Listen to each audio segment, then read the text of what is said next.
तो कैसे हैं आप लोग? मणिपुर मणिपुर मणिपुर, हर तरफ मणिपुर छाया हुआ है। ऐसा क्या हो रहा है मणिपुर में जो आप और हम अनजान है इस चीज से?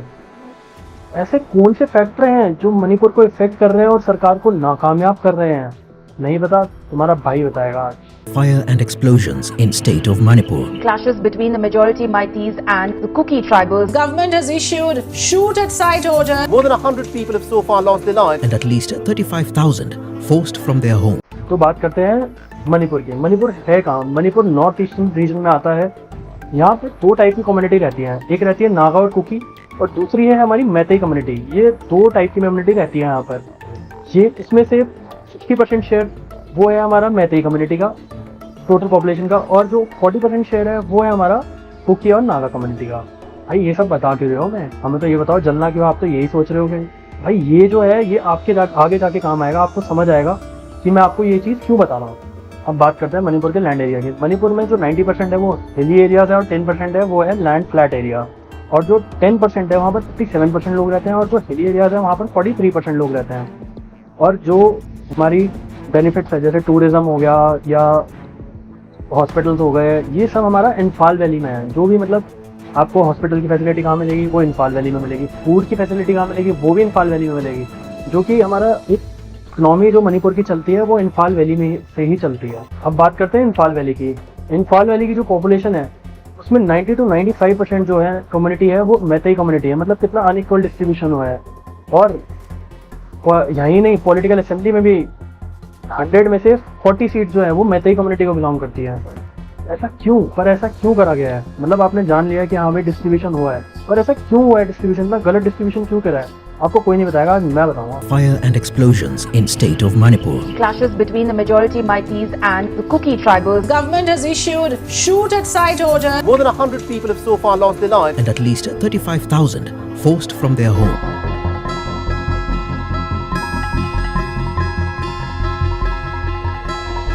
अब हम थोड़ा मणिपुर की हिस्ट्री में जाएंगे। मणिपुर में जो मैतेई कम्युनिटी रहती है इम्फाल वैली में, वो माइग्रेट होके म्यांमार से माइग्रेट होके आए थे और उन्होंने कई सदियों से राज किया है और अपना इंडिजीनियस रिलीजन वो फॉलो करते आए हैं जो कि सनमाई था। 1730 में इन्होंने हिंदू धर्म को अपना लिया। जो इनके राजा थे मणिपुर के, उन्होंने हिंदू धर्म को अपना लिया। तो आ गया 18वीं सेंचुरी। 18वीं सेंचुरी में बर्मा ने इन्वेड कर दिया मणिपुर में और ब्रिटिशर्स ने देखा कि दोनों कमज़ोर हैं, मणिपुर कमज़ोर है, तो शुरुआत से आदत है ब्रिटिशर की कमज़ोरी का फ़ायदा उठाते हैं। तो मणिपुर में उन्होंने भी इन्वेड कर दिया और यहाँ हुआ क्या कि ब्रिटिशर जीत गए और ब्रिटिशर ने मणिपुर को अपना हिस्सा बना दिया। अब आया 1949 में एक ट्रीटी साइन की गई जो कि मणिपुर को यूनियन टेरिटरी बना देती है। कहा यह जाता है कि जो ये ट्रीटी साइन की थी इसमें महाराजा ने लेजिस्लेचर से अनुमति नहीं दी थी, तो यहाँ से सेपरेट मूवमेंट स्टार्ट हो। अब इस बात से हमें ये तो पता चल गया है कि मैतेई लोगों का काफ़ी अच्छा इन्फ्लुएंस रहा है। बट अब क्या होता है, हर किंगडम की होती है या हर किसी की सोच होती है कि भाई इसे भी चाहिए, ये भी चाहिए, इनसे मतलब कब्जा लो, हर चीज़ को कब्जा लो। तो मैतेई लोगों ने सोचा कि हिल एरिया को भी कब्जा लेते हैं, हम ले लेते हैं। तो हुआ क्या कि हिल्स पे रहते थे ट्राइब्स, तो यहीं से मैतेई लोग और ट्राइब्स का दोनों का झगड़ा शुरू हो गया है। और ये आज़ादी से पहले का झगड़ा था जो अभी तक चलता आया है। अब ट्राइब्स है कौन जो इतनी बड़ी कम्युनिटी को रोक के रख रखा है? टोटल 33 ट्राइब रिकॉग्नाइज हैं, जिसमें से जो सब डिवाइडेड हो गए हैं दो कम्युनिटी में, जो कि कुकी और नागा कम्युनिटी। जो नागा कम्युनिटी है वो हिल्स एरियाज में रहती है, जो कि नॉर्थ साइड के हिल एरिया में रहती है, और जो कुकी कम्युनिटी है वो साउथ साइड के हिल एरिया में रहती है। ये जो नागा और कुकी कम्युनिटी है ये 150 साल पहले ही क्रिश्चियनिटी में कन्वर्ट हो गए थे। अब कुकी और नागा कम्युनिटी, ऐसा नहीं है कि इन दोनों में क्लैशेस नहीं होते, इन दोनों में भी क्लैशेस होते हैं। बट जो मैतेई कम्युनिटी है, मैतेई कम्युनिटी का डोमिनेंस बहुत ज़्यादा बढ़ता जा रहा है। और ये जो कम्युनिटी है ये इम्फाल वैली में इसलिए ज़्यादा नहीं है क्योंकि इनको हिल से ज़्यादा अटैचमेंट है। मतलब हिल से इनका काफ़ी पुराना अटैचमेंट रहा है, तो ये हिल्स एरिया ज़्यादा प्रेफर करते हैं। बट मैतेई लोग जो हैं वो मानते हैं कि उनकी इंपॉर्टेंस कम होती जा रही है और जो उनका डोमिनेंस है वो थोड़ा कम होता जा रहा है। तो इसलिए काफ़ी क्लैशेस देखने को मिलते हैं वहाँ पर। अब क्या है कि मैतेई लोग जो हैं वो ये सोचते हैं कि हमारा जो प्रेजेंस है वहाँ पर वो कम होता जा रहा है और उनका जितनी भी जो भी चीज़ें हैं वो सब कब्जा ली जाएंगी। एक और रीज़न ये बन जाता है कि मैतेई कम्युनिटी है, मैतेई कम्युनिटी को शेड्यूल्ड ट्राइब्स का स्टेटस नहीं मिला हुआ और जो कुकी और नागा कम्युनिटी को मिला हुआ है। जो कि एक मेन कारण बनता है क्लैशेस का। क्यों बनता है कारण? क्योंकि जो भी जिसके पास भी एसटी शेड्यूल ट्राइब का स्टेटस होगा वो वहाँ हिल एरिया में जमीन खरीद सकता है और मैतेई लोग ऐसा नहीं खरीद सकते। बट इम्फाल वैली में क्या है, इम्फाल वैली में कोई भी जमीन खरीद सकता है, कोई भी बिजनेस कर सकता है। तो मैतेई लोगों का यही कहना है कि वो धीरे धीरे करके 10% जो उन्हें मिला हुआ एरिया वो भी कब्जाया जा रहा है। म्यांमार से इलीगल इमिग्रेंट्स जो कि कुकी कम्युनिटी के है वो आ रहे हैं, वो फॉरेस्ट में इंक्रोच कर रहे हैं और पॉपी उगा रहे हैं। तो मैतेई लोगों को ये कंसर्न है कि हम माइनॉरिटी बनते जा रहे हैं, माइनॉरिटी स्टेटस आते जा रहे हैं, क्योंकि वो लैंड इनक्रोच करते जा रहे हैं। जो कुकी और नागा कम्युनिटी है उनकी पॉपुलेशन बढ़ती जा रही है और जो मैतेई हैं वो 10% से भी कम होते जा रहे हैं। अब कुछ मैतेई लोग मणिपुर के कोर्ट में जाते हैं और डिमांड करते हैं कि एसटी स्टेटस उन्हें दिया जाए ताकि वो हिली एरियाज में लैंड खरीद सकें। तो हैरान कर देने वाला जजमेंट आता है जो कि सिंगल बेंच जज ने दिया। जस्टिस MB मुरलीधरन, उन्होंने ये डिमांड करी, स्टेट गवर्नमेंट को कहा, डायरेक्ट किया कि स्टेट गवर्नमेंट यूनियन गवर्नमेंट को बोले कि मैतेई लोगों को एसटी का स्टेटस दिया जाए। और ये जो फैसला है वो है ऐतिहासिक फैसला। ऐसा क्यों? मतलब एक हाई कोर्ट के जज के पास इतनी पावर होती है कि वो एक स्टेट गवर्नमेंट को डिमांड करे यूनियन गवर्नमेंट से कि वो एसटी का स्टेटस मैतेई कम्युनिटी को दिला सके। ऐसी होती है। सुप्रीम कोर्ट ने भी आपत्ति जताई कि एक हाई कोर्ट के पास इतना पावर नहीं होती कि वो एसटी लिस्ट में चेंजेस की डिमांड कर दे। अब इस एक हाई कोर्ट की गलती की वजह से इस फैसले ने आग में घी डालने वाला काम करा।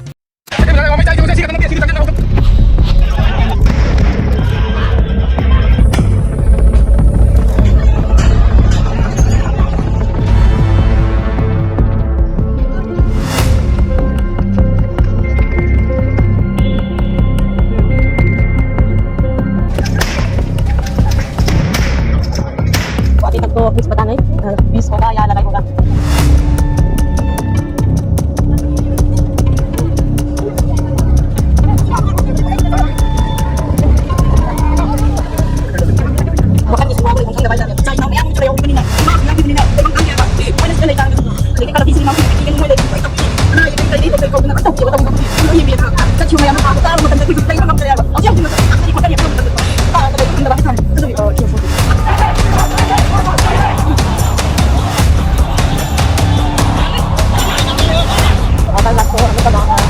अब इस एक हाई कोर्ट की गलती की वजह से, चूक की वजह से आग में घी डालने वाला काम हुआ। एक चूराचंदपुर जो कि मणिपुर में है, कुकी डोमिनेटेड प्लेस, यहाँ पर धरना प्रदर्शन शुरू हो गए और कुकी कम्युनिटी की डिमांड आई कि भाई मैतेई लोगों के पास सब कुछ है, better health facility, better infrastructure, सब कुछ है, बट हमारे पास कुछ नहीं है। जो कि CM है वो मैतेई कम्युनिटी के रहे हैं हमेशा से, बट 2 को छोड़ के।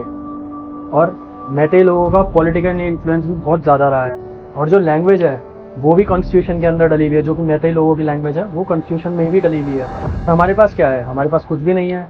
मैतेई लोगों के पास बेटर हेल्थ फैसिलिटीज़ वगैरह है, अपना वो है, इम्फाल वैली है, बेटर इंफ्रास्ट्रक्चर है, पॉलिटिकल डोमिनेंस ज़्यादा है। हमारे पास तो कुछ भी नहीं है।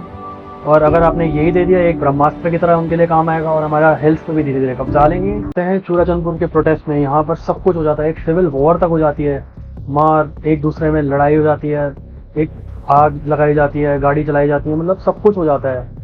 बट सरकार कहाँ है यहाँ पर? यहाँ सरकार तो दूर दूर तक मुझे दिखाई नहीं दे रही। यहाँ पर मतलब इतनी सिविल वॉर हो गई, यहाँ पर सिचुएशन इतनी बद से बदतर हो गई, मतलब जो कि पहले ठीक हो सकती थी वो सिचुएशन इतनी बद से बदतर हो गई। पर सरकार कहाँ है? कुछ नहीं। अब यहाँ क्या हुआ? यहाँ पर स्टेट में एक with in state division create हो गया। डिवीजन क्रिएट हो गया, जो कि कुकी कम्युनिटी के लोग थे वो सब हिल्स में चले गए, जो कि वहाँ पर इम्फाल वैली में थे। और जो दूसरे जो कि हमारे मैतेई कम्युनिटी के लोग थे वो सारे इम्फाल वैली में तो थे ही थे, और थोड़े बहुत इधर उधर होंगे वो भी आ गए इम्फाल वैली में। एक स्टेट के अंदर ही डिवीजन क्रिएट हो गया। अब आप यहाँ ये सोच रहे होगे कि यहाँ तो सिर्फ मैतेई और कुकी के बीच में हो रहा है, नागा कम्युनिटी कहाँ है? नागा कम्युनिटी भी तो नहीं चाहती थी कि उसको एसटी स्टेटस मिले मैतेई लोगों को। मतलब अब ना सिर्फ कुकी और मैतेई लोग हैं क्लैशेस के बीच में, नागा लोग कहाँ हैं?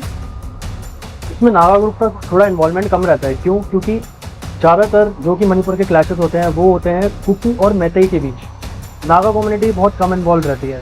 क्यों ऐसा क्यों होता है? क्योंकि मैतेई लोग जो हैं वो आउटसाइडर समझते थे जो कि कुकी कम्युनिटी को। क्यों? क्योंकि कुकी कम्युनिटी जितने भी लोग हैं वो म्यांमार से यहाँ पर माइग्रेट हो रखे थे। अब यहाँ क्या चलता है, मणिपुर में क्या चलता है? सबसे ज़्यादा बड़ा जिसका हाथ है वो भी वहाँ पर गवर्नमेंट का हाथ रहता है, पॉलिटिक्स का रहता है। क्योंकि जो कि सीएम बीरेन सिंह है वहाँ पर, उनका सबसे बड़ा हाथ है इसमें। ऐसा नहीं है कि मैतेई या किसी कम्युनिटी के बीच कुछ डिफरेंसेस नहीं रहते हैं, हर कम्युनिटी के बीच कुछ ना कुछ डिफरेंसेस रहते हैं, बट ये बहुत सेंसिटिव होता है, सेंसिटिव टॉक्स होती हैं। सेंसिटिव टॉक्स को एक बहुत बैलेंस तरीके से हैंडल करना पड़ता है, जो कि सीएम बीरेन सिंह ने किया ही नहीं हैंडल।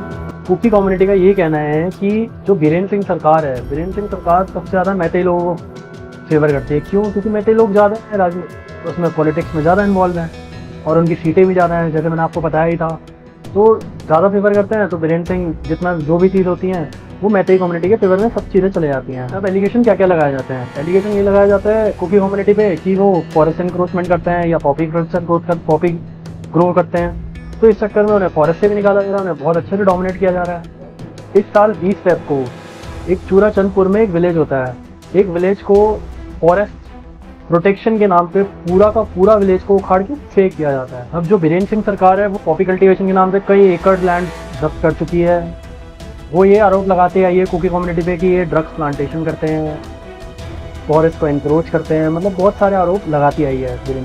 देखो यार, ऐसा नहीं है कि पॉपी कल्टीवेशन वहाँ नहीं होती, पॉपी कल्टीवेशन वहाँ होती है और पूरे म्यांमार से पूरे इंडिया में सप्लाई होती है, बट ये एक पर्टिकुलर कम्युनिटी को टारगेट करना सोल्यूशन नहीं है। इसका तो सोल्यूशन एक बेटर सोल्यूशन निकाला जाएगा, सॉफ्ट सोल्यूशन निकाला जाएगा। एक पर्टिकुलर कम्युनिटी को टारगेट करना एक डिजास्टर बन जाता है, जो कि आप अभी देख रहे हो, बहुत बड़ा डिजास्टर हो चुका है वहाँ पर, जो कि हमें नहीं पता। अब एक और फैक्टर आता है, जो कि म्यांमार से आने वाले इमिग्रेंट्स हैं, इलीगल इमिग्रेंट्स हैं, जो कि मणिपुर में आते हैं। उसके लिए एक बीरेन सिंह सरकार ने एनआरसी टाइप वेरिफिकेशन चालू करा है, जिससे जो इलीगल इमिग्रेंट्स को रोका जा सके। बट जो है ये जो ड्राइव है, इसको ज़्यादातर कुकी कम्युनिटी की, जो कुकी कम्युनिटी या कुकी रिच, जहाँ पर कुकी के लोग ज़्यादा हैं, वहाँ पर उस ड्राइव को इम्प्लीमेंट किया गया है।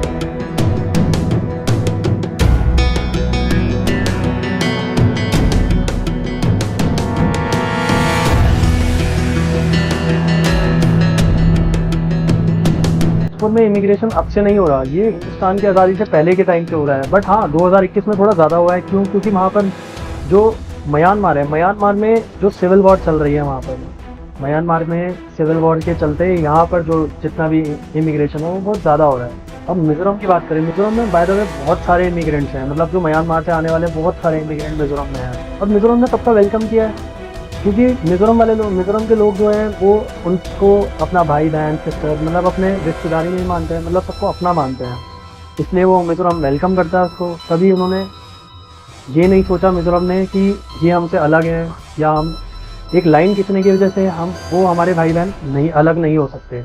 और ऐसे ही कुकी कम्युनिटी ने बहुत लोगों को शेल्टर दिया है। इन्होंने एक बाउंड्रीज खींचने से इंसानियत खत्म नहीं हो जाती, वो अपना भाई बहन मानते हैं, और ये इमिग्रेंट्स को मानते ही नहीं है, अपना भाई बहन मानते हैं उन्हें। तो मणिपुर की सरकार ने जो भी रेफ्यूजीज आए हैं उनकी कोई मदद नहीं करी है, जो कि कुकी कम्युनिटी के लोगों ने सब रेफ्यूजीज को शेल्टर दिया, उनकी मदद करी, खाने में मदद करी, हर चीज़ से मदद करी है। और बीरेन सिंह की सरकार को ये नहीं समझ आया कि वो कुकी कम्युनिटी जो है वो उनको अपना भाई बहन मानते हैं, जो कि वॉर से आए हुए लोग हैं, वॉर से उन्होंने अपने घर खोए, मकान खोए, मतलब हर चीज़ खोई है, और वहाँ से आए हुए लोग हैं वो उनको अपना मानते हैं कुकी कम्युनिटी के लोग।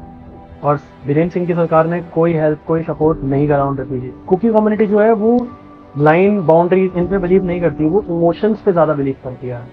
ऐसी सिचुएशन में सरकार को लेना चाहिए था बैलेंसिंग फैसला, बट सरकार ने ऐसा नहीं किया। दोनों कम्युनिटी को फेवर में रखते तो एक बैलेंसिंग फैसला बनता, बट उन्होंने ऐसा नहीं किया, जो कि अब डिजास्टर बनता जा रहा है, दिन पर दिन और ख़राब होती जा रही है सिचुएशन। अब बीरेन सिंह सरकार ने जो भी फैसला लिया है एक मैतेई कम्युनिटी के फेवर में लिया है। अब जो कि मानना है, जो कुकी कम्युनिटी का मानना है, परसेप्शन बन गया उनके दिमाग में कि जो भी कोई सरकार आई है अभी वो ज़्यादातर मैतेई कम्युनिटी को फेवर करती है, हमें तो कोई मानता ही नहीं कुछ, कुकी कम्युनिटी को कोई कुछ समझता ही नहीं, वो सबसे ज़्यादा डोमिनेट होती है। अब लोगों के दिमाग में, कुकी कम्युनिटी के लोगों के दिमाग में एक इमेज बन गई है कि सरकार हमें ड्रग ट्रेडर मानती है, हमें लैंड इंक्रोचर मानती है, मतलब बहुत ही ज़्यादा नेगेटिव इमेज बन गई है कि सरकार मैतेई लोगों के ज़्यादा फेवर करती है, हमारा तो कोई फेवर करता ही नहीं है। तो एक नेगेटिव परसेप्शन बन गया है कुकी कम्युनिटी के लोगों के बीच में। जबकि सरकार मणिपुर में किसकी है? बीजेपी की सरकार है, और चाणक्य अमित शाह, तो सरकार ने ऐसा क्या किया है वहाँ पर? किया है, कोई स्टेप्स लिए हैं मणिपुर में रोकने के लिए, इन सबको रोकने के लिए कुछ स्टेप्स लिए गए हैं मणिपुर में? भाई सरकार और पॉलिटिक्स में भाई यहाँ पर सबसे ज़्यादा बड़ी पॉलिटिक्स की गई है। अब ये जो स्क्रिप्ट है, डिफरेंट कम्युनिटी के नाम की स्क्रिप्ट जो बनाई जाती है और किए जाती है, ये हर जगह तो कामयाब हो जाती है, पर यहाँ क्या हुआ, यहाँ कामयाब नहीं हो पाई और यहाँ बैक फायर मार गई। तो यहाँ प्रेजेंट रूल रखना चाहिए, जब प्रेजेंट सिंह सरकार से नहीं हो रहा तो प्रेजेंट रूल लगाओ। इतना लार्ज स्केल वायलेंस हो गया, अभी तक प्रेजेंट रूल नहीं लगा। क्यों नहीं लगा पता नहीं, क्यों नहीं लगा।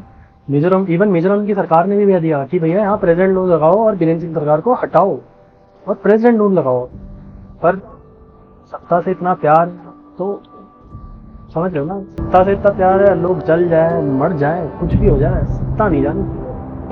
अब यहाँ प्रेसिडेंट रूल लगाया ही नहीं सरकार ने। अगर प्रेसिडेंट रूल लगता है यहाँ पर दोनों के बीच कम्युनिटी का एक बातचीत होती, कुछ सुलह होती, सोल्यूशन निकलता, बट यहाँ प्रेसिडेंट रूल लगाया नहीं गया। सरकार की कोई सीरियसनेस ही नहीं दिखती है। यहाँ इलेक्शन का टाइम आता है तो भैया हम ये कर देंगे, हम वो कर देंगे, भाई साहब तहलका मचा देंगे। लेकिन जब सोल्यूशन होता है, कुछ दिक्कत होती है, कुछ परेशानी होती है, कहाँ चली जाती है सरकार, दिखती नहीं है। पीएम की क्या है, पीएम की हर दिन रैली निकलती है, बड़ी बड़ी एडवर्टीजमेंट में पैसा खर्च होता है, हर जगह पैसा खर्च होता है। ऐड तो हम ये कर देंगे, हम वो कर देंगे, भाई साहब तहलका आग लगा देंगे, बट करते क्या है कुछ नहीं। अब एक पीएम जो कि एक अपने देश में इतनी दिक्कत हो रही है, मणिपुर में इतना वायलेंस हो रहा है, भैया पीएम घूम रहे हैं यूएस से, इधर घूम रहे हैं। अगर यही इलेक्शन का टाइम होता भाई साहब रैली निकल रही होती, रैली में भी सांस लेने की जगह नहीं होती, पैसा इतना खर्च होता है भाई रैलियों में, और कुछ दिक्कत परेशानी हो कुछ नहीं होगा। भाई जाता कौन है, आम जनता पिसती है। इनका क्या है, ये तो पॉलिटिशियन से बड़े बड़े, इनका कुछ नहीं है, पिसता है वो एक आम जनता पिसती है। पीएम की एक खास बात है भाई साहब, रुकते नहीं है वो, कोई ना कोई अगर कुछ हो कुछ ना कुछ करते रहते हैं। मतलब रैली तो एडवर्टीजमेंट में तो बहुत पैसा जाता है, कमी नहीं है पैसे की। अब पीएम आते हैं यूएसए से करते हैं सबसे पहला भोपाल में जाते हैं, सबसे पहले क्या करते हैं, मेरा बूथ सबसे मजबूत, एक संबोधित करते हैं उसको कार्यक्रम को। मेरा मणिपुर जो जल रहा है उसका क्या, कुछ नहीं है, कोई जवाब ही नहीं है। अब उनको भी तो डर है ना, अगर कोई इधर ऐसी वैसी स्टेटमेंट दे दी और वो स्टेटमेंट पूरी नहीं कर पाए, अगले साल इलेक्शन है, इमेज खराब हो जाएगी। जेपी नड्डा की फोटो लगा के नहीं चल सकता काम हमेशा, जहाँ इलेक्शन हारो वहाँ जेपी नड्डा की फोटो लगा दो, ऐसा नहीं हो सकता हर जगह काम।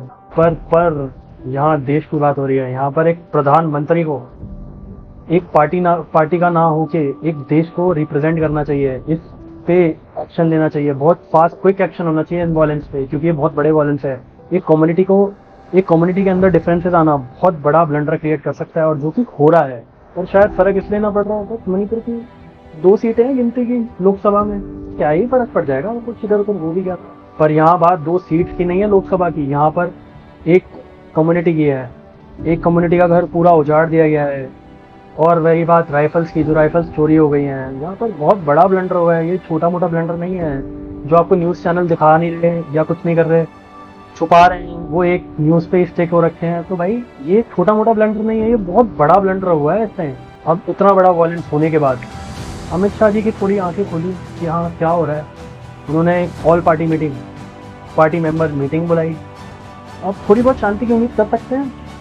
अब अमित शाह जी ने बोला कि इम्फाल वैली में तुम थोड़ा कंट्रोल रखो, बाकी हम हिली एरियाज में ट्रूप डिप्लॉय कर देंगे। अब ट्रूप डिप्लॉय करना सोल्यूशन थोड़ी होता है, ट्रूप डिप्लॉय के लिए भी आपको जनता का एक सपोर्ट चाहिए होता है, कॉपरेशन चाहिए होता है। वहाँ गई आर्मी, जनता ने कोई कॉपरेट नहीं किया वहाँ पर। हाल ही में क्या हुआ, हाल ही में एक वुमेन प्रोटेस्टर ग्रुप में जो कि प्रोटेस्टर्स थे उन्हें शील्ड कर, रायोटर्स से उन्हें शील्ड कर लिया। अब आर्मी भी क्या करेगी, आर्मी वहाँ रुक गई, पहले ही रुक गई, आर्मी को जाने ही नहीं दिया गया। और आर्मी का ट्वीट आता है कि हम बेबस हो गए। तो जनता का भी तो कॉपरेशन चाहिए होता है। ये सिचुएशन एक चीज़ बताती है कि सिचुएशन से भागना सोल्यूशन नहीं है, सोल्यूशन निकालने से ही निकलेगा। और जिनके वापसी घर, वो जिनके चले गए वो तो वापसी आएंगे नहीं। अब जिनको घर डिस्प्लेस हुए हैं उनको घर दो, शेल्टर दो, फूड दो, कुछ तो दो। सबसे पहले डिस्क्रिमिनेशन का ये जो आप खेलते हो एक खेल, ये कम्युनिटी डिस्क्रिमिनेशन का खेल खेलते हो, ये हर जगह नहीं चलता। हर कम्युनिटी के अपने थॉट्स होते हैं, अपनी फीलिंग्स होते हैं, इमोशंस होते हैं। तो हर जगह एक कम्युनिटी को, स्पेसिफिक कम्युनिटी को टारगेट करके आप ब्लेम नहीं कर सकते, ब्लेम गेम वाला गेम खेल नहीं सकते। कई कम्युनिटी, अब ये हर जगह आप एक स्क्रिप्ट चला देते हो डिफरेंसेस क्रिएट करने वाली, है हर जगह नहीं चलती, ये बहुत कम जगह चलती है जो कि आप चलाते आए हो हमेशा, लेकिन यहाँ नहीं चल रही। तो इस चीज़ का बैठ के सोल्यूशन निकालो। सबसे पहले तो वहाँ पर प्रेसिडेंट रूल लगाओ। वहाँ पर मेन जो है, वहाँ पर प्रेसिडेंट रूल जब तक नहीं लगेगा तब तक कुछ नहीं होगा। जैसे कि दूसरे स्टेट में आप लोग हिंदू मुस्लिम चला देते हो, वहाँ चल जाता है, और यहाँ भी चलाने की कोशिश करी, सेम IT सेल ने हिंदू क्रिश्चियन चलाने की कोशिश करी, बट ये नहीं चल पाया। सबसे पहले PM को तो वहाँ पर आपका जाना पड़ेगा, वहाँ पर लोगों की समस्या देखनी पड़ेगी, जैसे सिचुएशन से भागने से कुछ नहीं होगा, सिचुएशन को सॉल्व करने से ही होगी, नहीं तो रायता फैलता रहेगा। पीएम को वहाँ पर एड्रेस करना पड़ेगा मणिपुर में जाकर कि उनके भरोसा दिलाना पड़ेगा, हर कम्युनिटी को अपना भरोसा दिलाना पड़ेगा, मतलब एक बैलेंसिंग स्टेटमेंट देनी पड़ेगी वहाँ पर। जैसे आप वोट मांगने जाते हो तो वोट भी तो कुछ ना कुछ तरीके से मांगते ही हो ना, बस उनको विश्वास दिलाओ। सबसे पहले वहाँ क्या करना पड़ेगा, सबसे पहले वहाँ पर प्रेसिडेंट रूल लगाना पड़ेगा कि डिफरेंट कम्युनिटी से बात करनी पड़ेगी वहाँ पर जाके। और अब आपको यहाँ पर आप देख रहे हो कि कोई मीडिया तो दिखाई नहीं रहा होगा, मानते हैं मीडिया निकम्मी है, पर आपको खुद भी जागरूक होना पड़ेगा इस चीज़ के लिए, आपको खुद अवेयरनेस लानी पड़ेगी। ये व्हाट्सएप यूनिवर्सिटी से भरोसा नहीं होगा, एक फैक्ट चेकिंग करनी पड़ेगी, आपको खुद देखना पड़ेगा, ऑनलाइन सर्च करना पड़ेगा कि भैया ये क्या कहता है और न्यूज़ वाले क्या कह रहे हैं, मतलब हर चीज़ को डिफरेंस कंपेयर करना पड़ेगा। ऐसा नहीं है कि हाँ भैया व्हाट्सएप पे आया, हाँ बिल्कुल सही कहा, ऐसा नहीं है। व्हाट्सएप यूनिवर्सिटी पर प्लीज़ भरोसा मत करो। आज की वीडियो में बस इतना ही। अगर वीडियो पसंद आई हो तो चैनल को सब्सक्राइब और वीडियो को लाइक और शेयर ज़रूर करना भाई, ज़रूर करना, शेयर तो ज़रूर करना। क्यों? क्योंकि सबको पता होना चाहिए कि मणिपुर में चल क्या रहा है, इतनी दंगे फसाद क्यों हो रहे हैं। ये लोगों को बेस नहीं पता होता, उन्हें बस ये पता होता है, न्यूज़ वाले से दिखा देते हैं कि हाँ भाई कुकी कम्युनिटी ने ये करा, ये इसने करा, ये इसने करा। भैया फैक्ट्स जो चीज़ है, मैं आपसे फैक्ट्स पे बात करता हूँ। और अगली जो वीडियो बनेगी वो एक मणिपुर के सेकंड पार्ट बनेगा, वो बहुत ज़बरदस्त होने वाला है। तो वीडियो को शेयर और लाइक ज़रूर करना और चैनल को सब्सक्राइब करना मत भूलना। मिलते हैं नेक्स्ट वीडियो में। सो गॉड ब्लेस यू।